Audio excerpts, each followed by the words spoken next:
Bonjour à chacun, bonjour à chacune. J'espère que vous allez bien là où vous êtes, les uns et les autres.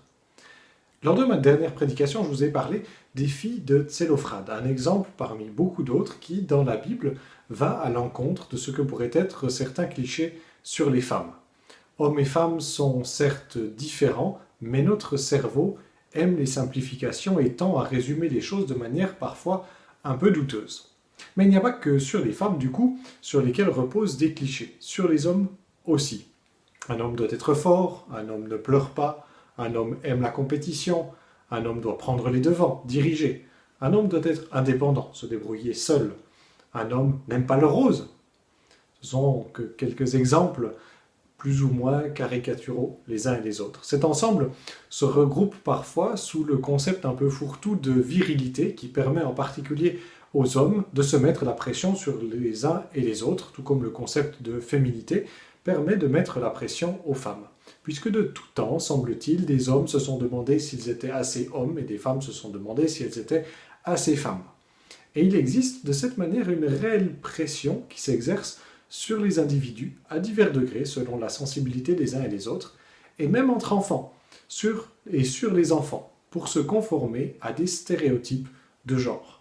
J'ai vu récemment le rapport d'une petite expérience qui montrait que les parents, spontanément et sans y réfléchir, avaient tendance à orienter leurs enfants vers des jouets qui étaient traditionnellement attribués à leur sexe. Mais pourquoi un garçon ne pourrait-il pas jouer à la poupée? Est-ce qu'on aurait peur qu'il devienne un père attentionné, par exemple? Cette pression qui existe tend à faire gommer nos différences, nos personnalités propres, voire à nous enfermer les uns les autres dans des clichés qui ne nous correspondent pas. Et si je vous parle de ça, outre le fait que c'est un sujet qui est important pour notre époque, c'est parce que j'ai redécouvert dernièrement un verset biblique qui pourrait, au premier regard, avoir l'air de nous pousser, en tant qu'homme en tout cas, dans ce genre de cliché, comme une injonction à la virilité, à la masculinité. Mais je crois qu'il n'a que l'air de nous pousser dans ce sens, et qu'il y a surtout plus à découvrir dans ce verset sur la manière dont hommes et femmes nous pouvons être forts et courageux en tant que disciples de Jésus. Le texte en question se trouve dans la première lettre aux Corinthiens, dans le Nouveau Testament, au chapitre 16, les versets 13 à 14. Il s'agit d'une lettre que donc l'apôtre Paul adresse à l'église de Corinthe. Et au chapitre 16, versets 13-14, il dit ces choses, et je vais le lire dans deux versions différentes, une version traditionnelle du XXe siècle et une plus récente. Première version, « Veillez, demeurez fermes dans la foi, soyez des hommes, fortifiez-vous, que tout ce que vous faites se fasse avec amour. » Deuxième version, c'est Bible du Semeur, « Soyez vigilants, demeurez fermes dans la foi, faites preuve de courage, soyez forts, que l'amour inspire toutes vos actions. » Alors je ne sais pas si vous voyez déjà, avec la différence entre ces deux traductions, ce qui a pu m'interpeller. Mais nous allons réfléchir sur ce texte, le méditer, en 3 points. D'abord, soyez des hommes, puis force et courage en Christ, et force et courage pour aimer.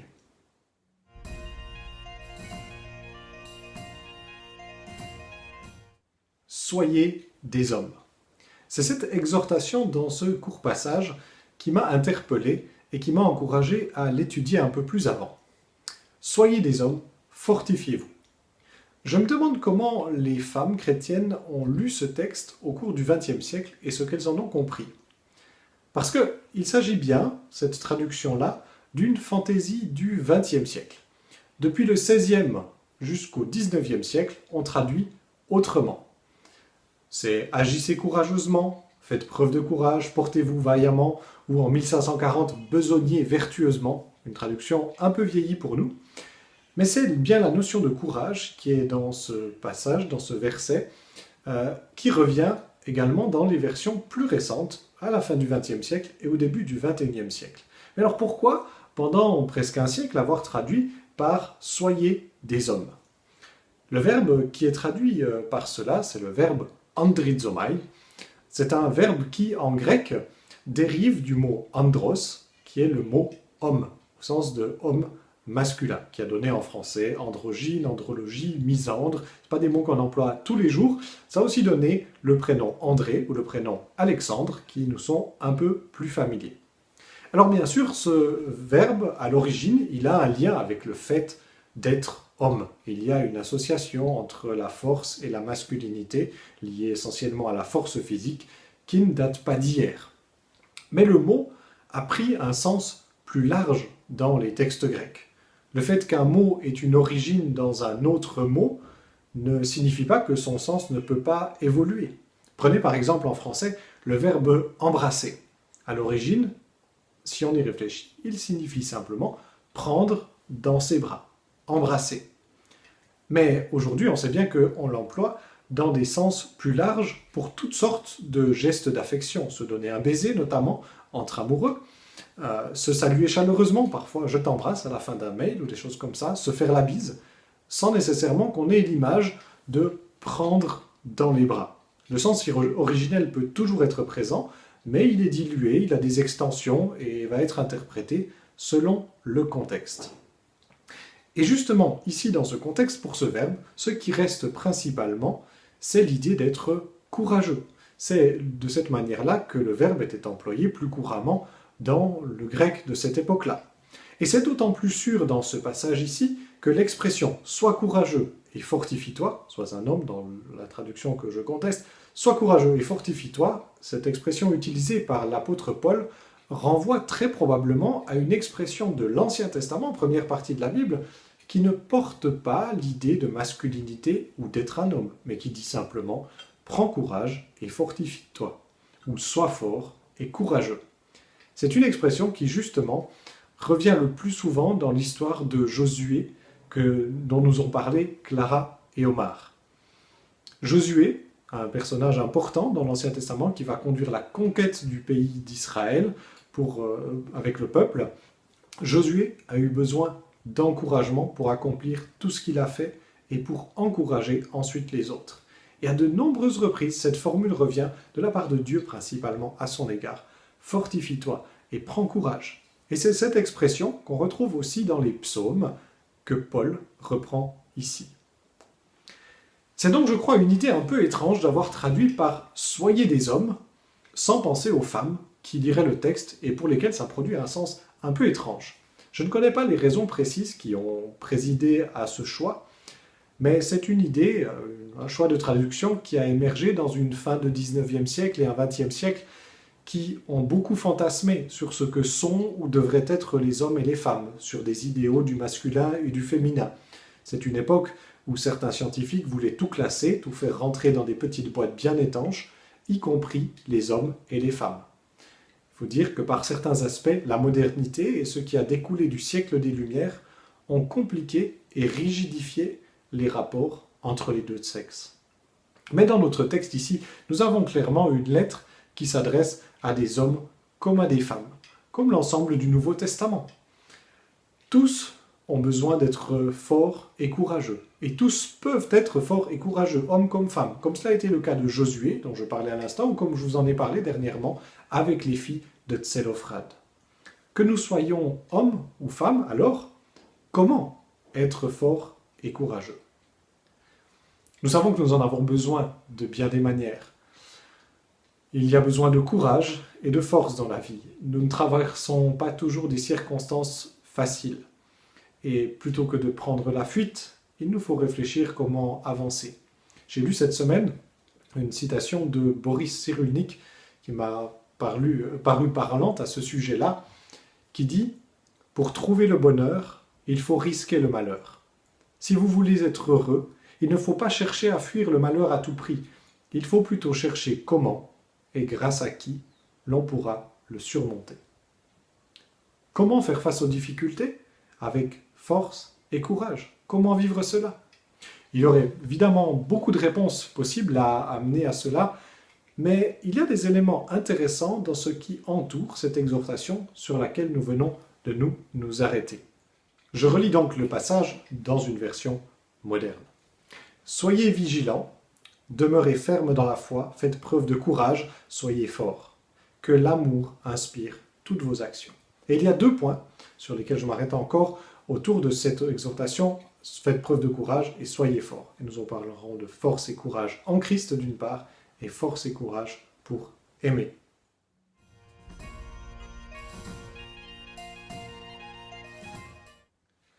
Soyez vigilants, veillez. C'est une exhortation de l'apôtre Paul qui nous renvoie aux paroles de Jésus, qui très souvent, lui aussi, exhorte ses disciples de cette manière-là. Soyez vigilants, veillez. Pourquoi faut-il cela? Pourquoi faut-il veiller, rester vigilant? Le verbe évoque un peu le contexte du retour du Christ. C'est dans ce contexte-là que Jésus l'emploie notamment. Veiller en attendant qu'il revienne, veiller en attendant que tout se termine et que nous nous trouvions devant Dieu, marcher conformément à sa parole. Veiller parce que nous pourrions nous laisser endormir dans la vie chrétienne, nous occuper de nos affaires sans nous soucier de ce que Dieu veut pour nos vies, laisser dominer nos mauvaises habitudes sans les remettre en question, agir et parler comme si nous n'avions plus rien à apprendre de Dieu, nous laisser prendre par la philosophie de notre monde, de nos amis, de nos collègues, sans prendre le temps de regarder les choses à la lumière de la parole de Dieu. Ou plus généralement, nous laisser engourdir dans les plaisirs et les divertissements de ce monde qui finissent par quitter leur juste place pour occuper tout l'espace.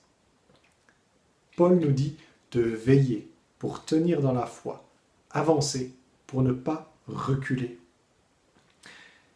et demeurer justement ferme dans la foi. C'est ce avec quoi il continue. Il s'agit bien sûr de la foi en Dieu et en Jésus.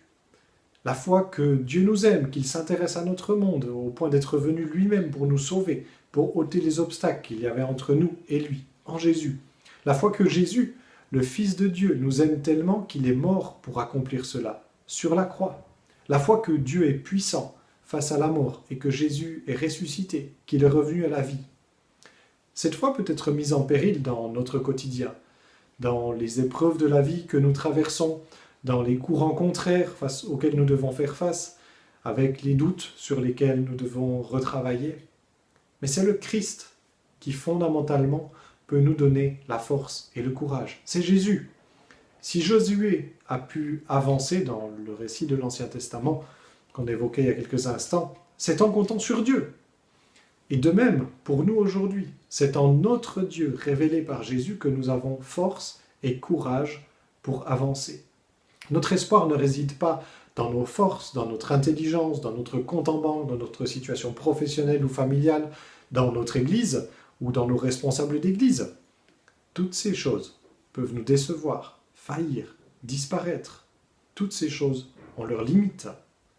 Mais notre espoir repose sur le Christ.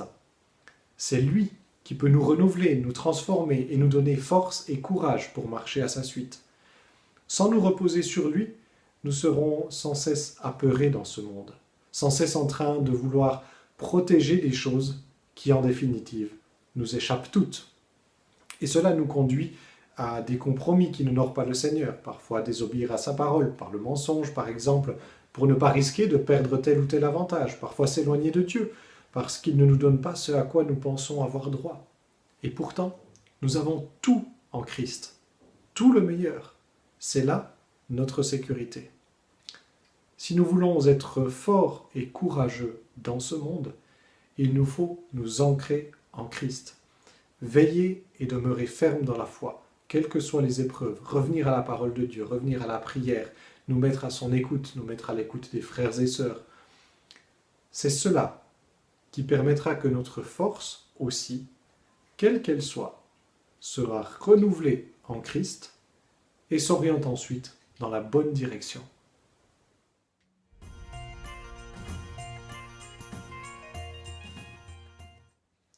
Que l'amour inspire toutes vos actions, ou que vous fassiez toutes choses dans l'amour. C'est ce que dit Paul juste après nous avoir exhortés à être courageux et forts. Que l'amour inspire toutes vos actions. C'est une exigence qui a tout l'air d'être immense. Si vous réfléchissez à la journée d'hier ou à la semaine écoulée, pourriez-vous dire que l'amour a inspiré toutes vos actions? Je ne le peux pas. L'amour, rechercher le bien de l'autre comme de soi-même, en tout. Bien souvent, nous sommes inspirés par d'autres choses ou par des motifs mélangés. nos intérêts, notre confort, nos préoccupations, nos peurs aussi. Sommes-nous prêts à faire le bilan de nos agissements au quotidien? Les humains sont bien souvent fascinés par la force, par le pouvoir. Mais au service de qui ces choses sont-elles mises? Sont-elles mises au service de petits dieux que nous serions? Sont-elles mises au service de nos intérêts pour nous imposer, pour montrer que nous sommes le plus fort? C'est bien de cette manière-là que se passent beaucoup de conflits et de guerres dans ce monde. Trop souvent, la force, dans ses divers aspects, est un outil au service de la domination d'un groupe sur un autre. Mais la force peut être mise au service de l'amour.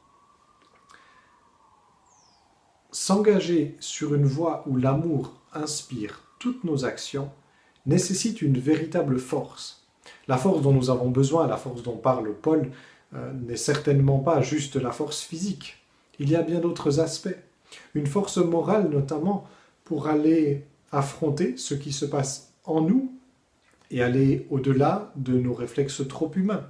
La force pour passer au-dessus de nos peurs.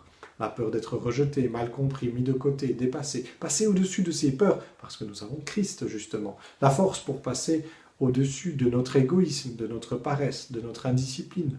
La force pour persévérer à rechercher le bien de l'autre, même quand il nous met en difficulté. La force pour faire face au mal et lui résister, même s'il refuse de se laisser remettre en question. La force pour oser dire les choses d'une manière qui édifie l'autre. La force pour oser se taire et maîtriser notre langue. L'amour véritable nécessite de la force. Il n'est pas une chose molle et passive. L'amour véritable nécessite de la force. Je le vois avec notre fils Jonas. C'est une chose extraordinaire que de pouvoir prendre soin d'un petit qui grandit petit à petit, qui nous émerveille par ce qu'il apprend à faire. Ce sont beaucoup de très bons moments. Mais c'est également, et tous les parents le savent, un engagement de tous les jours, des efforts, de la fatigue, des sacrifices. Tout cela pour le bien d'un autre que soi. Et parfois, il faut même la force d'aller contre un autre pour son bien. À bientôt 7 mois, notre fils commence à avoir ses propres idées sur ce qu'il veut faire. Jusque-là, il ne fallait pas vraiment lui résister, juste lui donner de l'attention, gérer ce qui lui arrivait, lui donner le nécessaire, prendre soin de lui. Mais nous voyons arriver une nouvelle étape, et elle va durer, où il faudra parfois lui tenir tête. Ne pas le faire serait manquer d'amour à son égard. Mais ce ne sera certainement pas une étape facile. Elle demandera sagesse et force. Nous avons besoin de force dans ce que nous vivons, dans les différentes choses que nous voulons accomplir pour le bien. Pas de la force pour parader, pour nous montrer, ni même pour établir notre propre sécurité. De la force et du courage pour construire dans un monde où tout peut s'évanouir en un instant. Persévérer malgré cela, encourager, soutenir, faire le bien, malgré l'opposition. Force et courage, non pas pour préserver nos acquis, préserver nos systèmes tels qu'ils sont, mais pour faire face aux vrais problèmes de notre monde, en nous et en dehors de nous. La violence, un abus de la force justement, les abus sociaux, physiques, psychologiques, les injustices. Force et courage pour y faire face avec les armes de l'Évangile, de la bonne nouvelle de Jésus. La prière en un Dieu, auprès d'un Dieu en qui nous pouvons nous confier, la foi, la confiance que Dieu peut agir, la persévérance, l'espérance, l'écoute de l'autre, la douceur, la fermeté lorsqu'il faut, l'amour dans tout cela, à travers tout cela. Oui, nous avons besoin de garder les yeux fixés sur Christ pour trouver la force et le courage, sur Jésus, sur le Dieu que nous aimons. C'est lui qui est capable de nous donner cette force et de l'orienter vers l'amour, de l'orienter vers ce qui est bon, juste, ce qui lui plaît. Fixer les yeux sur Jésus. Que nous soyons hommes ou femmes, c'est lui qui nous montre la voie à suivre. Que nous soyons hommes ou femmes, c'est lui qui a été pleinement humain dans tout ce que Dieu veut pour nous. Et que nous soyons hommes ou femmes, nous sommes d'abord humains et voulons marcher à la suite de notre Dieu dans ce qu'il a pour les êtres humains que nous sommes. C'est en lui, dans notre relation avec lui, que nous trouverons la force et le courage dont nous avons besoin pour aimer jour après jour.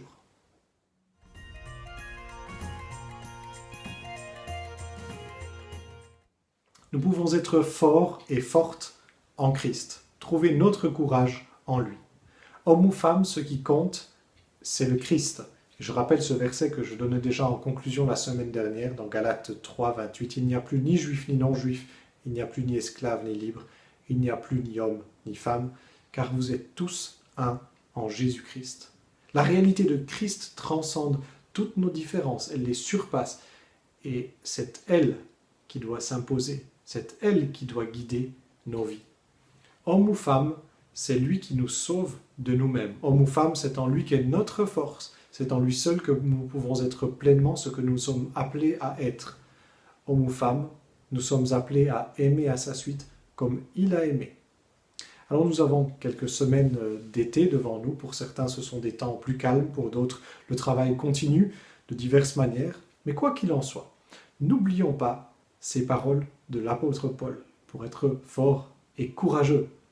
Soyez vigilants, demeurez fermes dans la foi, faites preuve de courage, soyez forts, que l'amour inspire toutes vos actions. Que le Seigneur bénisse chacun d'entre vous et bénisse sa parole dans chacune de vos vies. Amen.